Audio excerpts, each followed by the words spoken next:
दोस्तों नमस्कार, मैं उपेंद्र यादव। बेरोजगारों की बुलंद आवाज में आप सबका स्वागत है।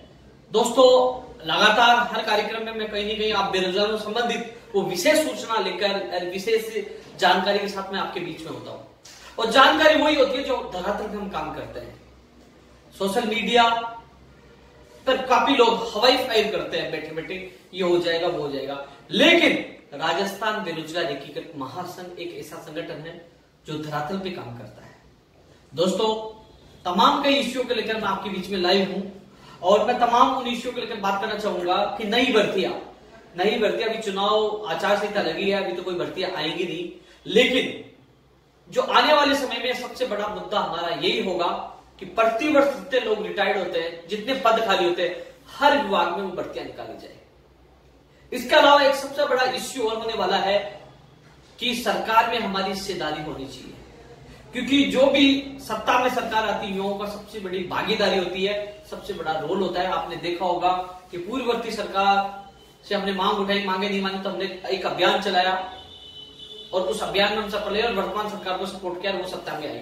तो हम लोगों को जो हम एक और अभियान चला रहे कि सरकार में हमारी हिस्सेदारी हो, क्योंकि दोस्तों ये बेरोजगार कार्यालय आपके सामने जहां से मैं लाइव कर रहा हूं, आज सुबह डूंगरपुर, बांसवाड़ा और उदयपुर टीएसपी के अभ्यर्थी यहां पहुंचे, कुछ विशेष शिक्षक पूछे, कुछ 1998 के लोग पूछे, कभी एलडीसी का अभ्यर्थी पूछते हैं, कभी पटवारी के पूछते हैं, कभी राजस्थान पुलिस का अभ्यर्थी पूछ रहे हैं, जो किचड़ वाला जो मामला चल रहा है। तो प्रत्येक विभाग के वो अभ्यर्थी आ रहे हैं, लेकिन मैं कोशिश करता हूं, मैं सुबह गया और अब पूछा हूं कार्यालय, कभी सचिवालय, कभी बोर्ड, कभी खां, तो कहीं ना कहीं हमारी कोई एक संस्था हो, हमारा बोर्ड हो, तो कहीं ना कहीं काफी लोग सवाल उठाएंगे। मैं लगातार हर लाइव में बोल रहा हूं, मुझे कोई अध्यक्ष नहीं बना, लेकिन हमारा किसी भी साथी को बेरोजगार छात्र संघ आयोग बनाया जाए या बेरोजगार बोर्ड बनाया जाए, उसका चेयरमैन बनाया जाए, क्योंकि कम से कम मैं उस चेयरमैन को कह सकूं कि भाई अपना चेयर, अपना बोर्ड है, इन लोगों को सुनिए।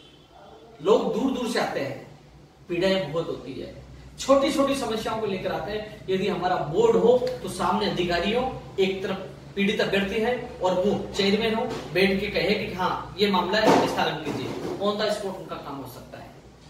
हमारी हिस्सेदारी हो। कई लोग, चाहे मगरा बोर्ड हो, केसकला बोर्ड हो, कई बोर्ड बना रखे, जनजाति बोर्ड हो, बोर्ड बना के और केवल गाड़ियों में घूमने का काम कर रहे, कुछ नहीं कर पा रहे, लेकिन कम से कम युवाओं का भविष्य बनाने के लिए आज राजस्थान में एक बोर्ड की आवश्यकता है। लोग ज्ञापन देते हैं, ज्ञापन को कस्टमर में डाल दिया जाता है, कोई अहमियत नहीं है। इसलिए राजस्थान के तमाम युवा बेरोजगार अभी भी समय जाग जाए और इस अभियान में मेरा साथ दे।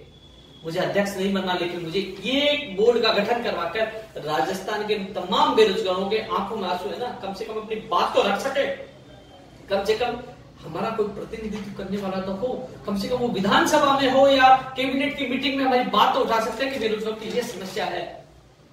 चाहे बाहरी राज्यों का कोटा हो, चाहे वेटेज जैसी बीमारी हो, चाहे लंबी भर्तियां हो, चाहे प्रत्येक विभाग में भर्तियां आने वाली, कई तमाम समस्याओं के लिए आज राजस्थान में एक छात्र संघ आयोग या बोर्ड की आवश्यकता है।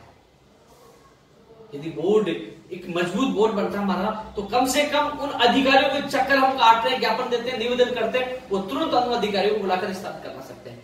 सही कह रहा हूं, गलत कह रहा हूं, चिंतन और मनन करना यह आपके हित में ही फैसला है। ये मैं नहीं कह रहा जिस बोर्ड का चेयरमैन मुझे बनाओ, मत बनाइए मुझे, लेकिन कम से कम मेरी भी भागदौड़ कम होगी। अकेला इंसान हूं, कहां भागूंगा।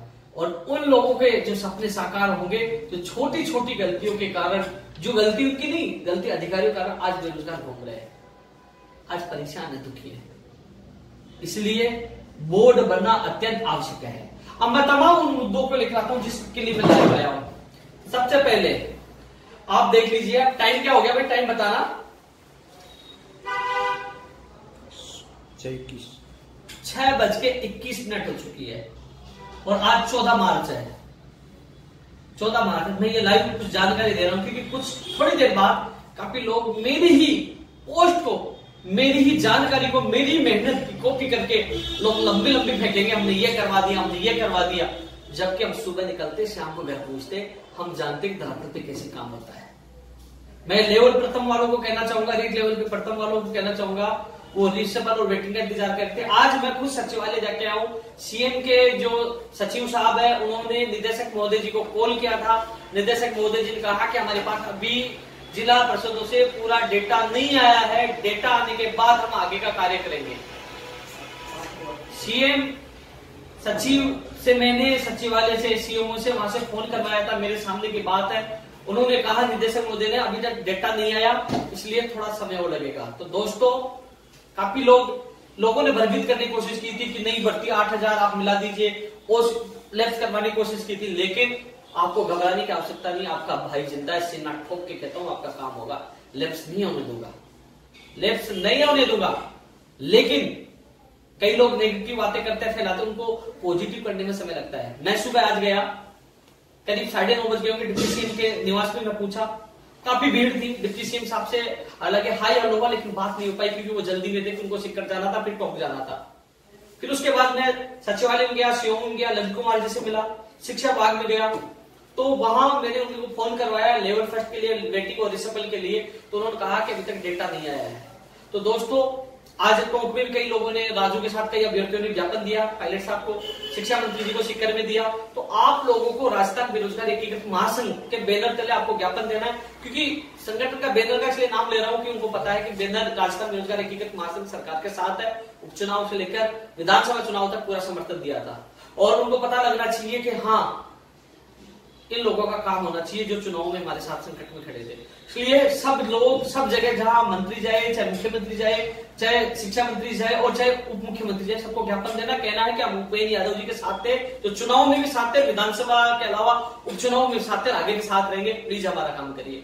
आपको एहसास भी कराना और अपनी बात भी रखनी है, और सब जगह ज्ञापन देना है। इधर मैं भी प्रेशर बना रहा हूं, मैं फिर कोशिश कर रहा हूं, क्योंकि कल बिजी थे, मैं कल फिर पायलट साहब के वहां जाऊंगा, फिर मैं कोशिश करूंगा। मैं भी प्रेशर बना रहा हूं, मैं भी कोशिश कर रहा हूं, आप भी कोशिश करें, क्योंकि दोस्तों अपन मान लीजिए यहां से फोन बार बार जाएंगे तो बीकानेर निदेशालय जिला परिषदों को पाबंद करके जल्द से जल्द डेटा मंगवाएंगे, और उसके बाद अपना प्रोसेस स्टार्ट होगा।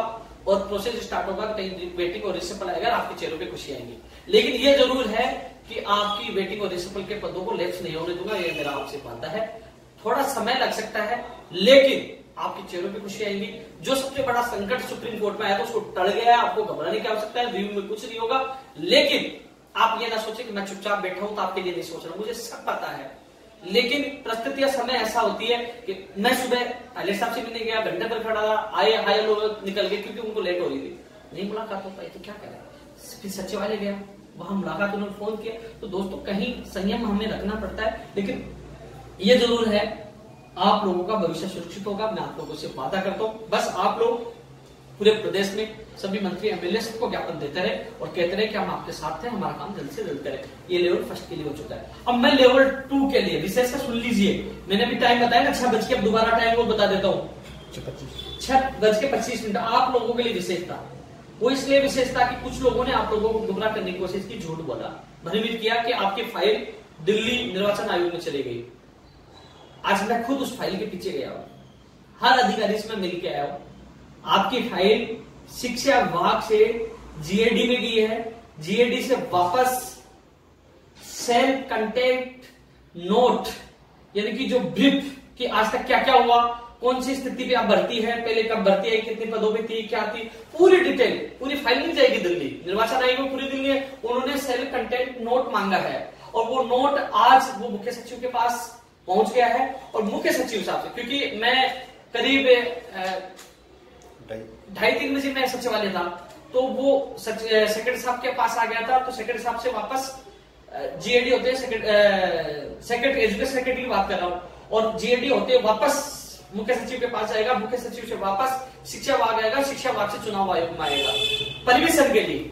जो लेवल 2 के रिसेबल वेटिंग में चयनित हुए जिनकी काउंसलिंग हो चुकी है, उनकी परमिशन के लिए वो आपकी फाइल चल चुकी है आप लोगों की, क्योंकि लोग हवा में मार करते हैं लंबे लंबे अवार्ड तो नंबर 1 मिलना चाहिए, लेकिन उनको ये सोचना चाहिए कि फाइल के पीछे भागना पड़ता है। मैंने आप लोगों को आज सुबह पोस्ट डाली थी, कल भी डाली थी, लोग गर्वित कर रहे हैं, मैं कोशिश कर रहा हूं आज कोशिश करके आपका वो लेटर जो आपका कार्रवाई स्टार्ट करवाई है, और बहुत जल्दी ही वो चुनाव आयोग में चल जाएगी, मैं आपको अपडेट करता रहूंगा।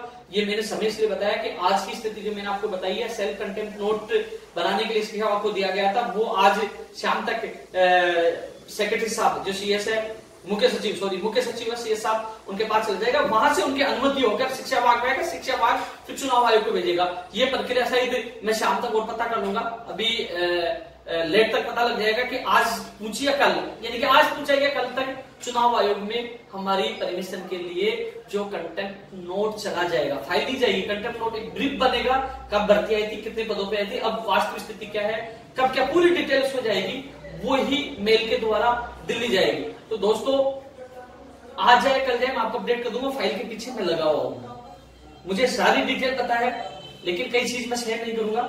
लेकिन यह है कि आपकी फाइल दिल्ली नहीं गई है, जो प्रोसेस मैंने बताया, शिक्षा विभाग, जीएडी, सीएस यानी कि मुख्य सचिव, फिर शिक्षा विभाग और फिर चुनाव आयोग, राज्य निर्वाचन आयोग, उसके बाद दिल्ली, फिर वही चैनल से वापस आएगी। तो दोस्तों हर अपडेट दूंगा, मैं लगा हुआ हूं कि आपको जल्द से जल्द कुछ खबरें मिले। लेकिन इतना जरूर आपको संयम रखना होगा। दिल्ली जाने के बाद वहां भी मीटिंग होगी, उनकी जो कमेटी बनी हुई है, और वहां उस मीटिंग में आपको अप्रूवल मिलेगी, और अप्रूवल मिलने के बाद आपको अनुमति मिल जाएगी। आपको घबराने की कितनी, वहां से अनुमति मिलेगी, अनुमति मिलने के बाद फाइल आएगी और फिर शिक्षा विभाग में आएगी, और उसी दिन आपके ज्वाइनिंग के आदेश जारी करवाने की मैं आप लोगों से वादा कर रहा हूं। पूरा प्रयास करूंगा कि उसी दिन फाइल आते आपके ज्वाइनिंग के आदेश हो जाए। ये आपका प्रोसीजर, मैं फाइल के पीछे पड़ा हूं और आपको हर अपडेट में देता रहूंगा, और आपका जल्द ही काम होगा, ये मेरा प्रयास है। इसके अलावा दोस्तों एक चीज और बता दूं, मैं भी अधिरस बोर्ड के चेयरमैन से मैं मिलकर आया था पहले, तो वो जो कंप्यूटर एलडीसी भर्ती 2018 की टाइपिंग के लिए उन्होंने कहा कि हमने कार्यक्रम में भी पैटर्न के बारे में लेटर लिखा है, और आरपीएससी को, जो आरपीएससी 2013 में कंप्यूटर से जो उन्होंने टाइपिंग करवाई थी, हम भी चाहते कंप्यूटर के माध्यम से इनकी टाइपिंग हो। और हमने कहा कि साहब कब तक आप इसकी तारीखों का ऐलान कर देगा, बोले कि जल्दबाजी आप लोगों को नुकसानदायक होगी, और जल्द ही हम आप लोगों को तारीख बता देंगे। लेकिन हम चाहते हैं कि जो फार्मूला आरपीएससी ने जो कंप्यूटर के द्वारा टाइपिंग करवाई, उसी प्रकार आप लोगों की टाइपिंग हो, और जो तमाम एग्जाम, जो एनटीटी हो चाहे आंगनबाड़ी हो, जैसे 5 एग्जाम हो चुके हैं, उनका परिणाम इस महीने में निकाल देंगे, उन्होंने बताया। और डब्ल्यूआईटी वैकेंसी के लिए कहा कि हमने उसी विभाग को वापस भेज दिया है कि उसमें जो विवाद चल रहा है, परीक्षा की मेरिट किस आधार पर बनाई जाए, या वो लोग उन नियमों में परिवर्तन करते हैं, सेवा नियमों में परिवर्तन करके वापस भेजते हैं, या फिर वो अलग अलग डिपार्ट में एग्जाम करवाते हैं, वो उस विभाग का कार्य है, और विभाग किस प्रकार कहते हैं। तो कुल मिलाकर यही है कि जो भी तमाम नई भर्तियां हैं वो लोकसभा चुनाव के बाद ही आएंगी। राजस्थान पुलिस भर्ती का विज्ञापन भी राजस्थान पुलिस चुनाव आयोग के बाद, जो लोकसभा चुनाव के बाद ही होगा। इसके अलावा रीट की मैंने आपको संभावना बताई थी। इसके अलावा सेकंड ग्रेड हेडमास्टर एसआई की डिटेल मैं जब आरपीएससी जाके आया था आपको पूरी डिटेल बता दी थी। इंतजार आपको करना होगा, जो गाइडलाइन हमें आरपीएससी के अधिकारियों ने दी थी उसका आपको इंतजार करना होगा। इसके अलावा दोस्तों मैं आप लोगों से यही कहना चाहूंगा कि आप लोगों को मजबूत होना होगा। सोशल मीडिया और जो लोग भयभीत करते हैं उन लोगों से बचकर रहना होगा। काम हमेशा धरातल पर किया जाता है, न कि हवा में, न कि सोशल मीडिया पे। हालांकि लेवल 2 वालों को मैंने आज आपको पुख्ता जानकारी दी है, क्योंकि फाइल के पीछे मैं खुद पढ़ा था और उस फाइल की पूरी स्थिति मैंने आपको बताई है। और आपकी अभी जैसे जाएगी मैं और बता दूंगा कि निर्वाचन आयोग में पहुंची कि नहीं पहुंची, उसके बाद दिल्ली भेजी नहीं, हर अपडेट मैं आपको देता रहा, क्योंकि फाइल के पीछे मैं लगा रहूंगा। हालांकि मुझे कहीं बाहर जाना था, लेकिन कुछ अभ्यर्थियों ने कहा कि जाते जाते हमारा काम तो कराओ, लेकिन हाँ जब इतना ही आप लोगों का काम हो गया, इतना ही आप लोगों को यहाँ तक पहुंचा दिया, तो मेरी कोशिश रहेगी अंतिम मंजिल तक आप लोगों को पहुंचाऊं। हाँ, रीट लेवल 1 के अभ्यर्थी को ये कहना चाहूंगा कि आप सबको सामूहिक प्रयास करना होगा। जहां भी मंत्री, एमएलए, मुख्यमंत्री, डिप्टी सीएम जाए ज्ञापन देना। मैं भी कोशिश कर रहा हूँ, फिर कल मिलने की कोशिश कर रहा हूँ सुबह। हालांकि जो सीएम ओएसडी से मेरी कल मुलाकात है, उनसे भी मैं दोबारा को फोन करवाऊंगा, बात करूंगा, और इसके अलावा डिप्टी सीएम से मिलने की मैं कोशिश करूंगा। हालांकि अब शाम तक पता चलेगा कि डिप्टी सीएम जयपुर निवास पे रहेंगे, कहाँ रहेंगे, लेकिन मेरी कोशिशें जारी है। मैं चुप नहीं बैठा हूँ, मुझे पता है कब और कैसे क्या करना है, क्योंकि मुझे पता है कि आपका काम नहीं होगा तो मुझे करवाना है। जितना जल्दी कराऊंगा, जितना जल्दी मेरा पीछा छूटेगा, नहीं तो आप लोग पीछा छोड़ने वाले नहीं। मुझे पता है कितने कॉल और मैसेज आ रहे हैं, क्या होगा, कब होगा, मुझे पता है कितने लोग टेंशन में है। तो काम तो मुझे ही करवाना है, इसलिए मुझे तो जल्द से जल्द करवाना होगा, जिससे मेरा पीछा छूट जाए। और मैं भी कहीं जाना था, वहां जाकर आता हूँ। इसलिए दोस्तों इस वीडियो को ज्यादा से ज्यादा शेयर करना, सब लोगों से बचकर रहना, और इतना जरूर कह सकता हूँ सच्चाई और ईमानदारी को कोई नहीं हरा सकता। आप लोगों का प्यार इसलिए मेरे साथ है, क्योंकि आप लोगों का प्यार, इसलिए आप मुझे मान सम्मान देते हो, विश्वास करते हो, इसीलिए मैं आप लोगों के लिए सुबह से शाम तक भागता रहता हूँ और कोशिश करता हूँ कि आपके चेहरों पे खुशी आए, क्योंकि आपके चेहरों पे खुशी आएंगी तो आपके माता पिता और सब पूरे परिवार के चेहरों पे खुशी आएंगी। इसलिए मेरा जितना सहयोग होगा, जितना मैं कर सकूंगा उतना मैं करूंगा और आप लोगों से किया वादा भी पूरा करूंगा। क्योंकि दोस्तों इस दुनिया में इतना ही कह सकता हूँ, जो दूसरे का अच्छा करता भगवान उसका अच्छा करता है, इसी नीति पे मैं चलता हूँ और जल्दी ही आपकी खुशखबरी मिलेगी। लेकिन इस अभियान में आपको साथ देना होगा। जो मैंने एक सरकार में हिस्सेदारी का मामला हो, चाहे आपको ज्ञापन देने का मामला हो, साथ मिलकर लड़ना होगा, पूरा सहयोग करना होगा।